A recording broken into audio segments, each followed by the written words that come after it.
Oke, baik. Aku kasih tahu dulu secara singkat perbedaan kaum muslimin itu ada 3. Yang pertama adalah perbedaan fikih.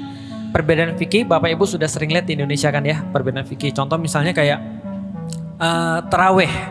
Terawih ada yang 11 rakaat, ada yang 23 rakaat. Itu perbedaan fikih dan itu biasa. Dan insya Allah para guru-guru yang hadir di sini itu semuanya mengajarkan bahwasanya kalau berbeda secara fikih itu biasa dan normal. Paham ya? Itu yang pertama. Yang kedua adalah perbedaan politik. Nah, perbedaan politik ini tentang siapa yang memimpin setelah Rasulullah. Awalnya itu. Maka dari perbedaan politik ini muncul Sunni dan Syiah. Dalam cerita ini masih aman. Kalau perbedaannya cuma perbedaan politik. Karena di zaman Rasulullah ada yang berkata bahwa pemimpin itu harus muncul dari keturunan Nabi. Ada yang berkata tidak perlu keturunan Nabi. Nah, itu masih aman. Yang ketiga perbedaan akidah. Perbedaan akidah itu kalau sudah berkaitan dengan yang namanya rukun iman. Rukun iman ada berapa? 6. Salah satunya beriman pada Allah, pada Rasul, kitab-kitabnya dan segala macamnya. Nah, di antara orang-orang Syiah ada yang berbeda secara akidah memang. Contohnya apa? Mereka bilang Al-Quran belum lengkap. Nah, kalau itu sudah terjadi berarti sudah secara akidah beda. Karena kitabnya udah beda. Paham maksudnya ya sampai di sini ya. Tapi kalau cuma kepemimpinan doang itu mungkin oke. Tapi kalau misalnya sudah ada kitab yang baru berarti berbeda akidah. Atau mengatakan misalnya Nabi Muhammad bukan Nabi yang terakhir. Itu juga beda secara akidah. Bisa difahami sampai di detik ini ya. Nah, artinya kalau ada perbedaan-perbedaan itu bagaimana cara kita menyikapinya? Oke, sekarang aku mau nanya. Andaikan Amerika jadi nyerang Israel, kita bagaimana terus kemudian sikap kita? Sikap kita kalau Amerika nyerang Israel, ya baguslah. Lah kenapa bagus? Ya sama kayak kita ngelihat ada aktivis-aktivis yang bukan muslim lantas mau bantu Palestina. Bisa difahami ya? Karena yang kita dalilnya apa Ustaz? Oke, gulibatir rum fi atnal ard wa hum mim ba'di ghalabihim sayaghlibun fi bid'i sinin. Ketika kaum muslimin lagi disiksa sama orang-orang kafir Quraisy, maka waktu itu turun ayat Allah berkaitan dengan apa yang terjadi di dunia. Apa yang terjadi di dunia? Bayangin, Arab di tengah-tengah, sebelah kanannya ada Persia, sebelah kirinya ada Romawi. Romawi sama Persia ini 2 negara besar di dunia pada saat itu. Perang mereka. Ketika perang, maka orang-orang kafir Quraisy berkata, Romawi pasti kalah. Terus dia nunjuk muslim, kayak lu pada semuanya tuh. Lu semuanya kan pada percaya bahwa ada kitab yang turun dari langit, ada malaikat, ada agama yang datang dari Tuhan nih kepada kalian. Romawi juga gitu, mati itu semua Romawi, kalah sama Persia. Paham maksudnya?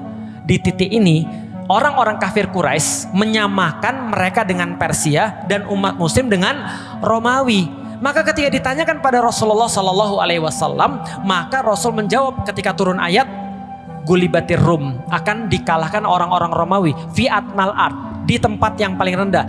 Wahum mim ba'di ghalabihim sayaghlibun fi bid'i sinin, dan setelah mereka kalah akan menang kembali dalam waktu dekat. Berarti yang menang siapa? Romawi. Di dalam Al-Quran dikatakan, dan hari itu bergembiralah orang-orang muslim. Pertanyaannya, kenapa orang muslim gembira? Karena Romawi menang? Bukan. Orang muslim gembira karena mereka membuktikan kafir Quraisy salah. Paham sampai di sini? Artinya mereka bukan memihak salah satu, tapi mereka melihat kepentingan mereka kayak apa. Paham sampai di sini ya? Oke, Iran sudah jelas-jelas menyampaikan mereka adalah negara yang punya keyakinan Syiah 12 imam. Syiah 12 imam itu berarti meyakini ada imam dalam tanda kutip yang melanjutkan Rasulullah dan dia maksum. Jelas ya? Dan itu bukan akidah kita. Jelas ya? Jadi ya udah, pandangan kita sama seperti pandangan ketika ada orang-orang yang misalnya bukan muslim lalu kemudian bantu Baitul Maqdis. Ya udah, kita ngeliat kayak gitu aja. Kalau andai kan dia bisa membuat repot musuh kita nih, yang Israel ini. Israel ini kan udah nyata-nyata mengganggu dan menghabisi orang-orang di Gaza nih. Lah kalau mereka berdua terus kemudian sibuk, ya bagus. Oke, bisa difahami ya? Oke, berikutnya. Ustadz, tapi ini bisa eskalasinya bagi penduduk dunia? Tentu saja. Dan itu kan yang diinginkan oleh Israel. Coba lihat baik-baik ya. Ini mungkin agak mumet, tapi mohon maaf ya kalau mumet ya. Gak apa-apa, didengerin aja dulu. Nanti lama-lama juga paham. Kalau nggak paham ya nggak apa-apa juga sih. Jadi gini ya. Namanya Amerika, itu dia punya tugas. Apa tugasnya? Ngendaliin seluruh dunia agar sesuai dengan keinginan dia. Paham sampai di sini? Maka dulu kalau ibu-ibu pernah dengar perang Vietnam, siapa yang lahir tahun 40? Ada nggak? Nggak ada ya. Tahun 55 sampai 75 itu ada perang Vietnam namanya. Nah, perang Vietnam itu penyebabnya apa? Sederhana, Amerika nggak mau Vietnam jadi komunis. Maka dia serang Vietnam supaya Vietnam nggak jadi komunis. Sederhana itu. Jadi artinya adalah apa? Penyebabnya lebih ringan daripada kasus Gaza yang sekarang. Gitu maksudnya. Oke. Berarti Amerika pengen semua sesuai dengan dia. Sekarang aku mau nanya, kalau Amerika punya musuh yang nggak mau sesuai dengan Amerika, siapa kira-kira? Siapa kira-kira? Iran? Bukan. Siapa yang nggak mau sesuai sama Amerika? Rusia. Maka Rusia sama Cina bestie nih. Kenapa bestie? Karena dua-dua ini nggak mau diatur sama Amerika sekarang nih ceritanya. Maka dua-dua ini bestie. Satu perang dagang, satu perang dingin. Bisa difahami ya, karena Rusia ini adalah pewarisnya Uni Soviet. Dia punya banyak sekali juga hulu ledak nuklir. Lalu kemudian Cina juga sama. Mereka bestian nih. Ketika mereka bestian, mereka nyari proksi. Proksi itu gimana ya ngomongnya ya? Sebentar. Nyari besti. Mereka jadi nyari besti di tempat daerah konflik. Karena Amerika itu punya bawahan di Timur Tengah namanya Israel, maka orang-orang ini harus punya bawahan juga. Apa bawahannya di sana? Bawahannya Iran. Jelas? Nah, kenapa bisa tahu gitu? Makanya ketika Iran perang, siapa yang memproklamirkan akan dukung Iran? Rusia, Cina. Jelas sampai di sini?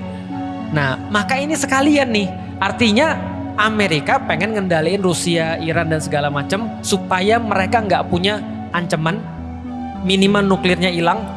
Lalu makanya ada NPT, Nuclear Proliferation Treaty. Lalu kemudian ngendaliin agar mereka nggak punya nuklir. Supaya yang bisa punya nuklir siapa? Cuma Amerika dan Israel doang. Paham sampai di sini ya? Nah, mereka mau ngendaliin dunia dan itu harus terjadi. Perang Ukraina itu salah satunya. Karena Amerika nguasain pemerintahnya, Rusia nggak mau. Karena itu dekat Rusia.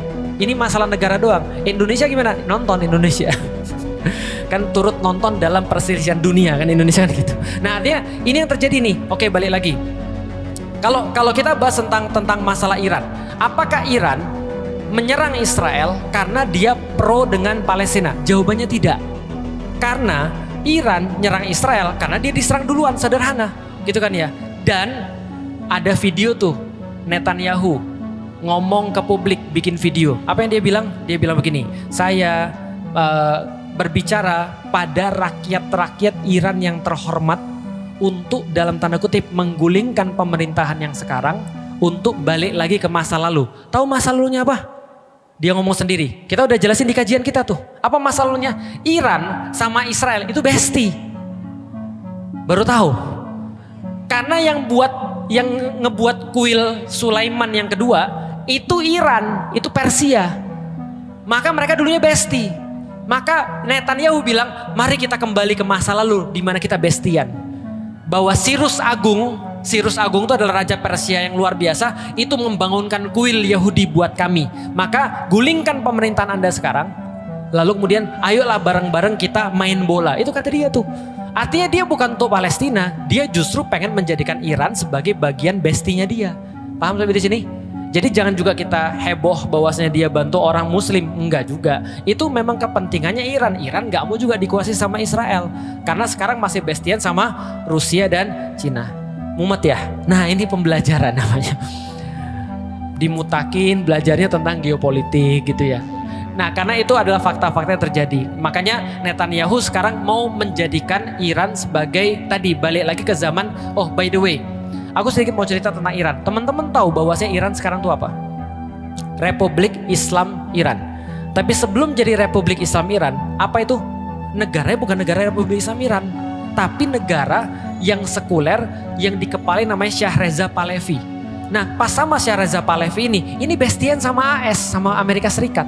Maka ketika terjadi revolusi, bangkit terus kemudian Ayatollah Khomeini ini dan Republik Islam Iran, dia jadi nggak bestian sama Amerika lagi. Ini masalah cuma itu aja masalahnya, nggak terkait dengan Gaza. Artinya kalau ada apa-apa dengan Iran, pasti Gaza akan tetap juga sama masalahnya. Balik lagi, apakah eskalasinya sampai ke Perang Dunia Ketiga? Jawabannya mungkin iya, mungkin tidak. Jadi mungkin iya, mungkin tidak. Tapi walaupun bisawab, ya kan kita tahu bahwasanya orang-orang kayak Amerika itu akan melakukan apapun untuk tetap ada pada kekuasaan. Artinya gini ya, balik lagi tentang teori peradaban. Kapan-kapan nanti aku bahas tentang Persia dan Romawi dengan Rasulullah. Itu nanti teman-teman akan ngerti bahwasanya Rasulullah itu benar-benar ngambil beban peradaban dari Persia dan Romawi. Artinya kalau sekarang kita lihat Amerika ini sekarang mau hancur dari dalam, karena orang-orang di dalam juga pada protes tentang Amerika. Tapi kalau pertanyaannya, Amerika hancur, siapa yang nanti ngambil beban peradaban? Jangan sampai yang ngambil bukan orang muslim. Makanya sekarang kita harus nyiapin diri untuk ngambil beban peradaban itu. Walaupun sulit, ya pelan-pelan.